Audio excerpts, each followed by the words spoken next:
Sa juba tead, et Iraani sõda on USA varud ammendanud.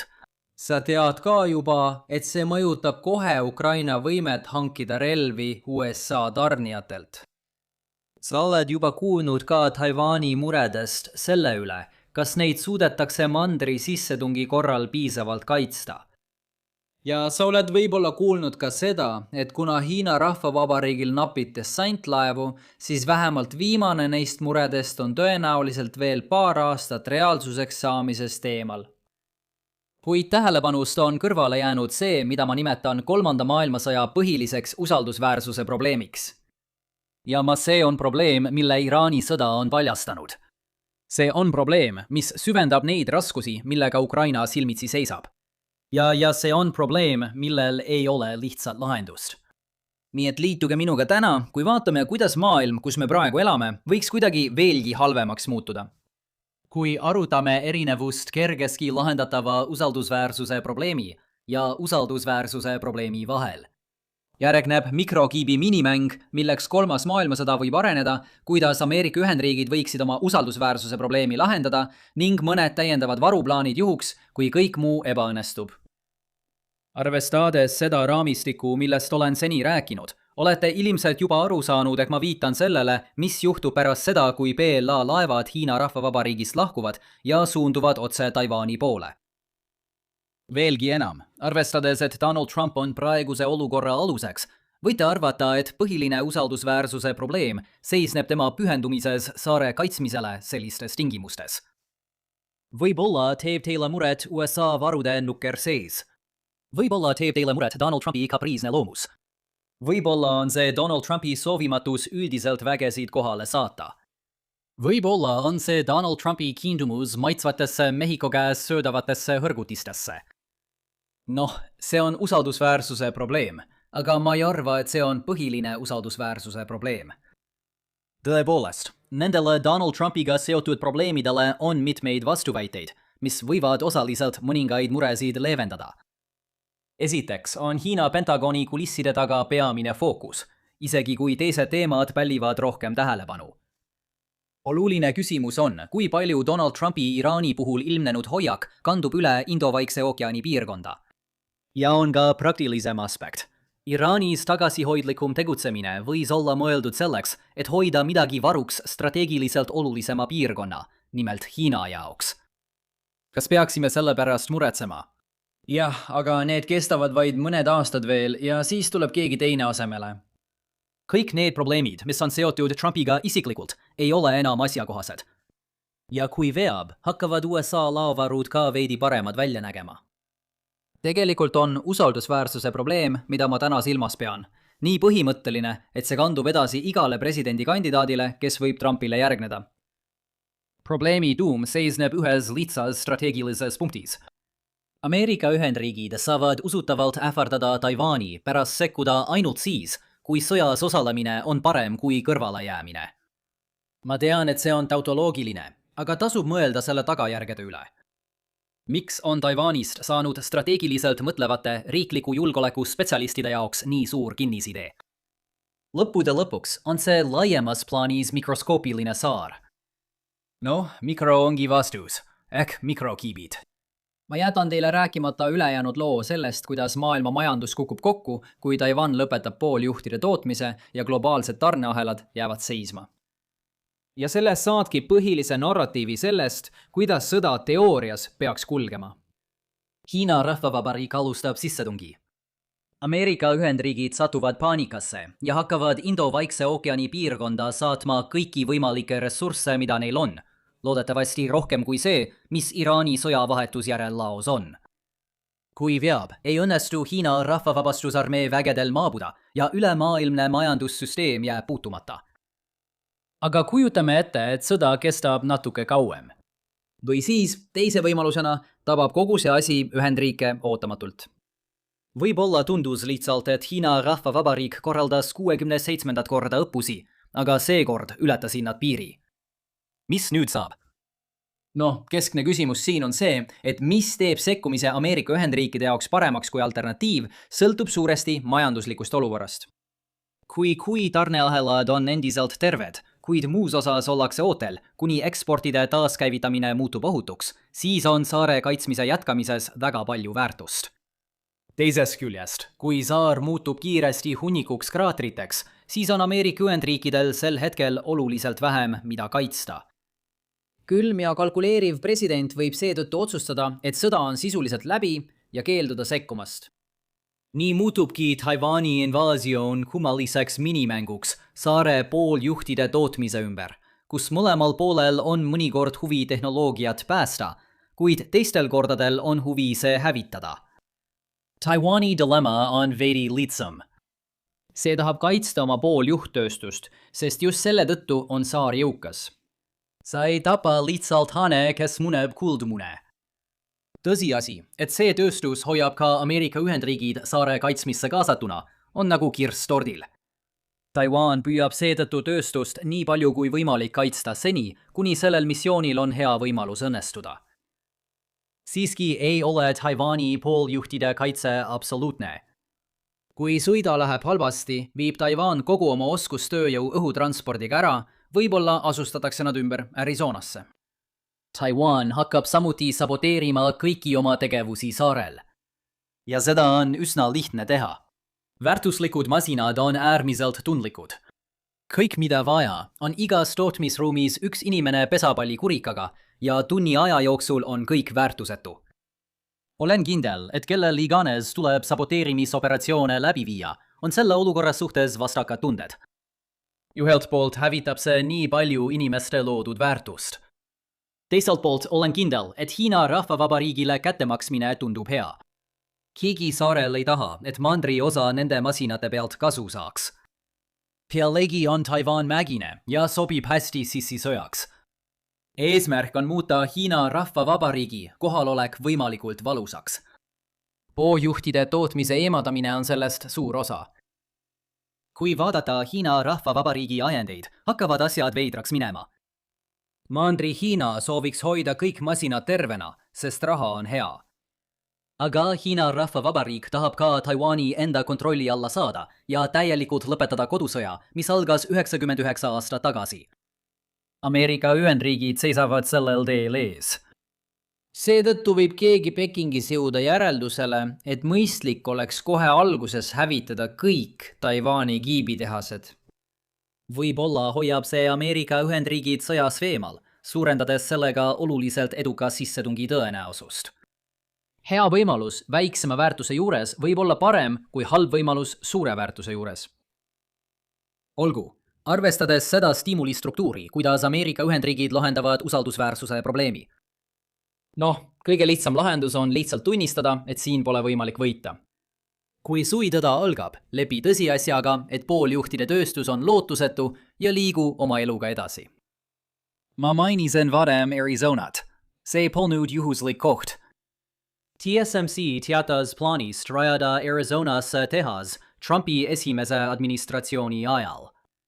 Ehitustööd algasid Bideni administratsiooni ajal ning tehas laienes teise Trumpi administratsiooni ajal. Osa sellest on tagavaraplaani olemasolu juhuks, kui Taiwanist enam asja ei saa. On arusaadav, miks USA sõjavägi soovib eriti just sellist tarneahelat, mis ei sõltu kohast, mis asub Hiina mandrist vaid 100 miili kaugusel. Aga tunnistamine, et sõja algus võib USA vaatenurgast olla hetk, mil sõda kaotatakse, ei tähenda, et Washington oleks lootusetus olukorras. Sa pead lihtsalt tagama, et kunagi ei jõutaks selleni, et Hiina Rahvavabariik alustab sissetungi. Kas sa näed nüüd varasemat probleemi? Kuidas kogu Iraani sõjateema siia tagasi jõuab? Parim viis Taiwan ennetavalt kaitsta on varustada Taiwan relvadega juba praegu. Mida paremini on Taiwan valmis end kaitsma, seda vähem arvestab Peking võimaliku USA sekkumisega oma kalkulatsioonides. Muuda edukas dessant võimatuks ja kõik ülejäänud mured muutuvad ebaoluliseks. Nüüd püüab Taiwan seda teha, kuid nii pingutuse kui ka elluviimise osas on küsimärke. Saar on viimase 10 jooksul tõstnud oma inflatsiooniga kohandatud kaitsekulutusi umbes 50% võrra. Praegu kulutab Taiwan kaitsele 2,5% SKP-st, mis on NATO Walesi lubaduse standardite järgi väga hea näitaja. kuid see jääb siiski alla hiljutisema Haagi lubaduse 3,5% suuruse põhikulutuste läve. Ja saare julgeolekuolukord meenutab vähem Euroopat aastal 2014 ning rohkem Euroopat aastal 2026 ja võib-olla on olukord isegi märksa hullem. Taiwani plaanib oma kaitsekulutusi veelgi suurendada, kuid näeme, kuhu see välja viib. Rakendamise poole pealt tekitavad viivitusi Ameerika Ühendriigid. Kuni 2025. Aastani on Taiwan pühendunud $22 miljardi ulatuses USA relvaostudele, mis on endiselt täitmata. $11 miljardi suurune kohustus detsembris suurendas puudujääki veelgi. Paljud tegurid on sellele lõhele kaasa aidanud. USA kaitsetööstuse baas on olnud üldiselt nõrk alates külma sõja lõpust ning see ei paranenud ka George W. Bushi valitsemisajal, kui Ameerika Ühendriigid keskendusid ülestõusude vastu võitlemisele, mitte rasketehnika tootmisele. Nagu varasemaid tarneahela muresid rõhutades, tõi COVID-pandeemia kaasa tõrked kõiges, alates Taiwanis toodetud kiipidest, mis olid mõeldud USA toodetele, kuni sisemiste ummikuteni Ameerika Ühendriikides endis. Just siis hakkas mahajäämus kiiresti kuhjuma ja sellest ajast saadik pole see taandunud. Aga viimane nael kirstu, varem oli see viimane nael kirstu, oli Ukraina sõda. Kuna see polnud enam hüpoteetiline olukord ja Venemaa tungis tegelikult riiki sisse, seadis Bideni administratsioon tarned Kiievisse prioriteediks. See jättis Taiwani kõrvaltvaatajaks. Tegelikult tekitasid need saadetised Pentagoni seas ärevust, mis lõpuks viis Trumpi administratsiooni otsuseni lõpetada otsene abi Ukrainale. Probleem lahendatud, eks? Ei, sugugi mitte. Nüüd on meil Iraani sõda. Ameerika Ühendriigid tegelevad järgmised mõned aastad oma varude täiendamisega. Taiwan saab jätkuvalt mõningaid relvatarneid, kuid mitte täies mahus, ning tõenäoliselt kasvab ka tarnejärjekord. Saare julgeolek on võib-olla kõige olulisem. See on Pentagoni sees küll prioriteet, kuid mitte ainus prioriteet, ning kõik tarned Taiwanile on sisuliselt kasulikud vaid Hiina Rahvavabariigi heidutamiseks. Et säilitada paindlikkus teiste kriisikollete katmiseks, hoiab Ameerika Ühendriigid enda käes lõviosa varudest, mida nad koguvad. See ongi see peamine USA nõrkus, mille Iraani sõda on paljastanud. Asi pole ainult selles, et Washingtonil on vähem relvastust, et võidelda Pekingiga. Asi on selles, et Taipei vajab seda relvastust kohe kätte. Lubaduse tarnete kiirendamiseks tagantjärele ei ole iseenesest usutavad, sest USA vaatenurgast võib Taiwan selleks ajaks, kui need tarned kohale jõuavad, olla juba kaotatud juhtum. Rääkimata sellest, et tarnete tegemine sõjatsoonis on veelgi keerulisem. See võis kõlada sünge hinnangula. Nii et lubage mul lõpetada paari lootustandva punktiga USA partnerite jaoks selles piirkonnas. Erinevalt meie varasemast eeldusest on ebatõenäoline, et Ameerika Ühendriigid jääksid täielikult ootamatult tabatuks, kui sissetung peaks algama. Hiina Rahvavabariik peab koguma suure sissetungijõu väina teisele poolele, mis ületab kaugelt seda, mis oleks tavaline lihtsa õppuse puhul. See on samasugune ilmne märk, nagu Venemaa andis Ukraina sõja eel õhtul.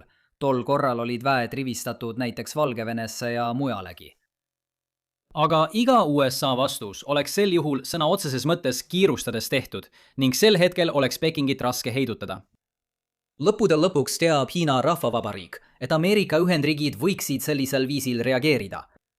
Kui Hiina Rahvavabastusarmee juba rivistub mandri sadamates, siis on Hiina Rahvavabariigi sõjaplaneerijad arvutanud, et see kiirustades tehtud vastus, mida Ameerika Ühendriigid suudavad pakkuda, ei ole selleks piisav. See võib küll takistada Hiina Rahvavabariigil protsessi üldse alustamast, kuid ma muutuksin närviliseks, kui protsess juba käib. Teine lootustandev punkt on see, et on veel üks usaldusväärsusallikas, millest me pole veel rääkinud. Juba enne seda, kui Taiwan hakkas pooljuhtidega tegelema, oli Ameerika Ühendriikidel saarega kaitsealane suhe. Osa sellest seisnes vastuseismises kommunismile, kuid kindlasti ei olnud see seotud demokraatiaga. Taiwani esimesed vabad ja õiglased presidendivalimised toimusid alles 1996 aastal. Pigem võid sa meenutada järgmist sõjalise strateegia osa. Taiwan asub niinimetatud esimesel saarte ahelal, mis on rida territooriume, mis ulatuvad Mandri-Hiinast välja. Ameerika Ühendriikidel on palju lihtsam piirata Hiina Rahvavabariiki, kui Hiina Rahvavabariik ei oma ühtegi neist saartest. Kui Taiwan langeb, saavad Hiina mereväe allveelaevad kaduda Vaikse ookeani sügavamatesse vetesse. Seetõttu ma ei paneks oma maja mängu selle peale, et Ameerika Ühendriigid loobuvad Taiwanist lihtsalt sellepärast, et kõik kiibitehased on rivist väljas. Kui Ameerika Ühendriigid hoolivad ülejäänud Vaikse ookeani ja maailma kaitsmisest, siis selle kaitseperimeetri säilitamine on ülioluline. Siin on üks lisamärkus. Esimese saarteahela väärtust mõistavad sõjalised planeerijad. See ei ole midagi, mida keskmine Ameerika valija mõistaks. Täpselt nii. Kui sa vaatad seda videot, oled sa parem kui keskmine inimene. Palju õnne! Igal juhul on Iraani sõjast saadud keskne õppetund see, et kui sa tahad, et Ameerika avalikkus toetaks sõjategevust, pead sa neile selgitama olukorra strateegilisi reaalsusi ja neid veenma. Ma ei arva, et neid jooksvalt õpetada on õige mõte. See on midagi, mida tuleb juba praegu korrata ja mis peab jõudma Ameerika avalikkuseni, kui see peaks soovitud mõju avaldama. Nii et, mis on meie tänased põhisõnumid? USA ähvardus sekkuda Taiwani nimel kehtib ainult seni, kuni sellest saadav kasu kaalub üles kulud. Taiwani pooljuhtide tootmissektori kiire hävitamine seab selle kahtluse alla. Selle probleemi lahendamine nõuab ennetavat investeerimist Taiwani kaitsevõimesse. Siiski on Iraani sõda seadnud kahtluse alla USA võime teha neid investeeringuid. Samal ajal saate esitada küsimusi minu Geopolitics Helpline'i sarjas, mis on saadaval ainult Lines on Maps Extra platvormil. Või kirjutate lihtsalt oma küsimused allpool ja algoritm võib need mulle edasi saata. Kes teab? Ja kui teile tänane video meeldis, siis palun laikige, jagage ja tellige kanal ning kohtume juba järgmisel korral. Olge tublid!